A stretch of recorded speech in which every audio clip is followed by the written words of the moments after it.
The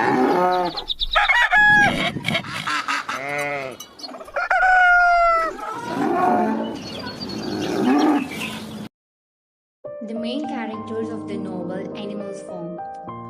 Frederick, the owner of Pinchfield, the small farm adjacent to Monor Farm. He is a hard-nosed individual who is known for his frequent legal troubles and demanding business style. Jones, the owner of Monor Farm and a drunkard. His animals overthrow him during the rebellion. Old Major and Old Pig Senior among all the pigs. Napoleon, one of the leaders among the pigs. He is the only Berkshire on the farm. He is not much of a talker and has a reputation for getting his own way. Squealer, one of the followers of Napoleon. Minimus, a pig with a remarkable gift for composing songs and poems. Minimus composes propaganda songs and poems under Napoleon's rule. Boxer, the male of the two horses, and Clover is the female of the two horses. Benjamin, a donkey whose older animal in the farm, intelligent and stubborn. Molly, a white mare that draws Mr. Jones' trap. Moses, a tame raven that is Mr. Jones' pet. He is a spy and gossiper. The sheep were loyal to the animal farm. They often break into chorus of 4 legs good, 2 legs bad, and later 4 legs good and 2 legs better. Snowball, one of the leaders among the pigs, who is more intelligent than Napoleon. He is also a brilliant orator. The cat, the only cat on Monarch farm. She is lazy and indifferent. Summary of the novel Animals Farm. Animals Farm is a satirical fable set on a Monarch farm, a typical English farm. Old Major calls a meeting of all the animals in the big barn. He announces that he may die soon and relates to them the insights that he has gathered in his life. Old Major tells the animals that human beings are the sole reason that no animals in England is free, and that the life of animals is misery and slavery. Therefore, the animals must take charge of their destiny by overthrowing man in the Great Rebellion. He relates his dream of rebellion. Old Major dies soon after the meeting. After Old Major dies, the animals prepare for the rebellion under Snowball, Napoleon, and Squealer's leadership. One night, Mr. Jones passes out drunk, creating the perfect opportunity for the animals to rebel. They are so hungry that they break into the store shed. When Jones and his men try to whip them into submission, the animals run them off the farm. Snowball changes the name of the farm to Animal Farm and comes up with 7 commandments, which are the firm basis of animalism. The 7 commandments that were painted on the walls of animal farms are: whatever goes upon 2 legs is an enemy. Whatever goes upon 4 legs or has a wing is a friend. No animal shall wear clothes. No animal shall sleep in a bed. No animal shall drink alcohol. No animal shall kill any other animal. All animals are equal. Animals began running their own farm. Animals went out to begin the harvest. When they returned back, the milk has disappeared mysteriously. The first harvest is a great success.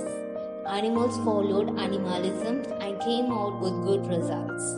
Each animal works according to his best ability and gets a fair share of food. Every Sunday, Snowball and Napoleon led a meeting of all the animals in the big barn. The pigs are the most intelligent animals, so they think of resolutions for the other animals to debate. Soon after, the pigs set up a study center for themselves in the harness room. Snowball embarks various campaigns for social and economic improvement. Napoleon opposes whatever Snowball does. Most of the animals lack in intelligence to memorize the 7 commandments, so Snowball reduces them to single: 4 legs good, 2 legs bad. As time goes by, the pigs increases their control over the other animals and awarded themselves increasing privileges. They quell the animals' questions and protest by threatening Mr. Jones' written. During this time, Napoleon confiscates 9 newborn puppies and secludes them in a loft in order to educate them. Pigs ate all the apples as they had to be healthy to become a leader. Animals agreed to all the resolutions formed by pigs. By late summer, Snowball's and Napoleon's pigeon messengers have spread news of the rebellion across half of the England. Animals on other farms have begun lashing out against their human masters and singing the revolutionary song Beast of England. Jones and other farmers try to recapture Animal Farm but failed. The animals celebrate their victory in what they call the Battle of the Cowshed. The animals agreed to let the pigs make all the resolutions. Snowball and Napoleon continued to be odds and eventually clash over the windmill. Snowball wants to build a windmill in order to shorten the work week and provide the farm electricity, but Napoleon opposes it. Napoleon summons 9 fierce dogs, the puppies he trained, to run Snowball off the farm. Napoleon announces that Sunday meetings will cease and that the pigs will make all the decisions in the animals' best interest. At this point, Boxer takes on his personal maxim, "I will work harder," and Napoleon is always right. In the spring, Napoleon announces plans to build the windmill, claiming that it was his idea all along, rewriting the history. Building the windmill forces the animals to work harder and on Sundays. Shortages begin to occur, so Napoleon opens up trade with the human world. Through Squealer, he lies that no resolutions against interaction with humans or the use of money had ever been passed. One night, strong winds shake the farm and the animals awake to discover the windmill destroyed. Napoleon blames Snowball for that. The pigs moved into the farmhouse. Squealer assures the animals that there is no resolution against this, but Clover discovers that one of the resolutions has been changed to "No animal shall sleep in bed with sheets." When the animals sing the song Beast of England, Squealer informs them that the song is useless now as the rebellion is completed and that it is now forbidden. Another commandment, "No animal shall kill any other animal," has been changed into "No animal shall kill any other animal without cause." The animals now call Napoleon as "our leader, Comrade Napoleon."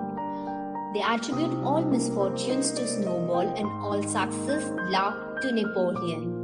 Napoleon continues to negotiate with the farmers and eventually decides to sell the timber to Mr. Pilkington. At last, the windmill is finished and named Napoleon Windmill. Soon after, Napoleon announces that he will sell the timber to Frederick. Napoleon says that Pilkington and Snowball have been collaborating. Frederick pays for the timber in fake cash, and the next morning, Frederick and his men invade the farm and blow up the windmill. The animals manage to chase the human off, though many die and injured in what they call the Battle of Windmill. In April, Napoleon declares the farm a republic and is elected anonymously as president. The animals continue to work feverishly, most of all Boxer. One day, Boxer collapses while overexerting himself. Napoleon promises to send him to the veterinarian in Wellington. A few days later, a horse slaughter takes Boxer away in his van. The animals are none the wiser until Benjamin reads the lettering on the side of the van. A few days later, Squealer reports that Boxer died in the hospital despite receiving the best possible care. He claims that Boxer's last words glorified Animal Farm and Napoleon. He also claims that the van belongs to the veterinarian who recently bought it from the horse slaughter and had not yet managed to paint the lettering. Years go by, and though animal form's population has increased, only a few animals that remembered the rebellion remain. Conditions are still harsh despite technological improvements.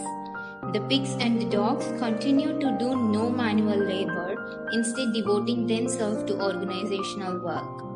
One day, Squealer takes the sheep out to a deserted pasture where he says he's teaching them a song. On the day when the sheep return, the pigs started walking around the yard on their hind legs as the sheep chant, "4 legs good, 2 legs better." Clover consults the barn wall again. This time Benjamin reads to her, "The 7 commandments has been replaced with a single statement, all animals are equal, but some animals are more than equal." The pigs continue the long-lasting pattern of awarding themselves more and more privileges. They buy a telephone and subscribe to magazines. They even wear George's clothing. Pilkington makes a speech in which he says he wants to emulate animal form's long working hours and low rations. Napoleon announces that the form will be called manure form again. The animals will call each other comrade no more, and they no longer will march ceremoniously past old Major's skull. He also declares that the form's flag will be plain green, devoid of the symbols of the rebellion. As the animals peer through the windows to watch the humans and pigs playing poker, they cannot distinguish between them.